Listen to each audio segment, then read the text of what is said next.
years we'll see some new lines, some new tracks, and as a result of the investment there, probably fewer new fences than I have done in the last couple of years, because the investment has gone very much into new lines, new routes. You know, we've got a new combination here, the sort of coffin fence. We've got some new groundwork done in the middle of the steeplechase course, which is a new area that we've opened up, and that will open up more and develop more in the coming years. In opening up new lines, it allows course designers like myself to vary the questions, change the questions from one year to the next, because we need to keep the riders on their toes, so they have to think, so that they don't just get too familiar. Oh, well, there's this and there's that and there's the other. You know, they have to, as a course designer, you want riders to have to think their way around the course, make decisions based on how the horses are going that particular day. And horses like us can have good days and not so good days, and so if you can get them thinking their way around, and it's easier to do that when you've got a bit of terrain to use.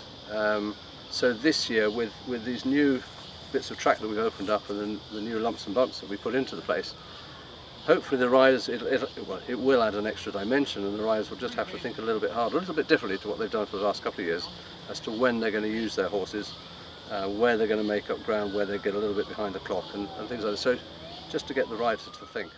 You know, we've got plans here to open up the venue to make it more versatile in terms of options. We're putting in new routes, new tracks, new lines, so that in 3, 4, 5 years time there'll be a lot more versatility and a lot more options to the course designers here. You know, so that I shan't be here for that many more years, because I'm getting a bit old and long in the tooth, and quite rightly too. Somebody else will come in and take it on, and the idea is to actually have a legacy that allows, you know, incoming course designers, and indeed myself, for as long as I'm doing it, to have as much flexibility as possible within the venue. And that takes, you know, it's a question of then thinking ahead and planning and working with the organising committee, the park here as well, and the guys. And so it's a real cooperative exercise, and it's great. You know, there is a need to think long term, because, you know, you can't just live for the 1 year. There has to be part of a development plan.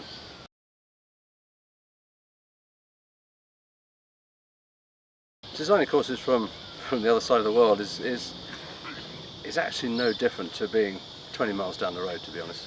It's, you know, I'm very familiar with this place, having done the games here back in 2000, and the land doesn't change, obviously. So that familiarity allows me to spend quite a lot of time thinking and pre-planning. So by the time I get here, I'll have some ideas as to what I want to do. I've got some ideas what I want to do next year already, and some thoughts for the year after.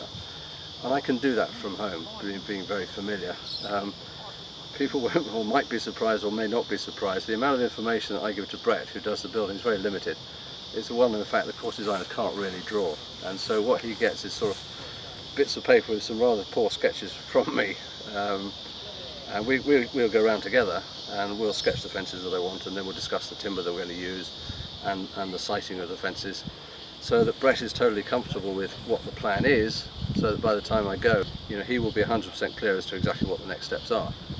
But it's not that sophisticated. Some people do fancy technical drawings on it. That's way beyond my skill level. I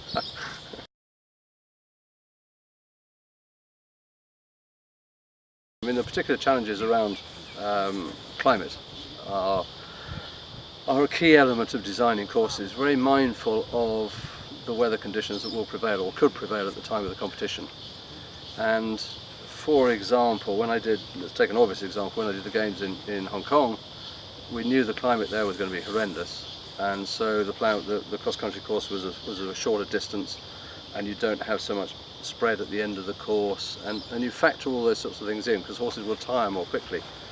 Here, at the time of year the event runs, you know, the weather's going to be pretty sociable, and it's not going to be too extreme, and so the horses can cope with it. But designing tracks around and about, I mean, in reality there's not a lot of difference between designing a course in the States or Australia or New Zealand or in Europe or in England or wherever. The principles remain the same. Sure, you factor in the climate and the conditions, but the reality is that, you know, course designers have their own philosophy, and you'll be true to that philosophy, because it's your signature in a funny sort of way.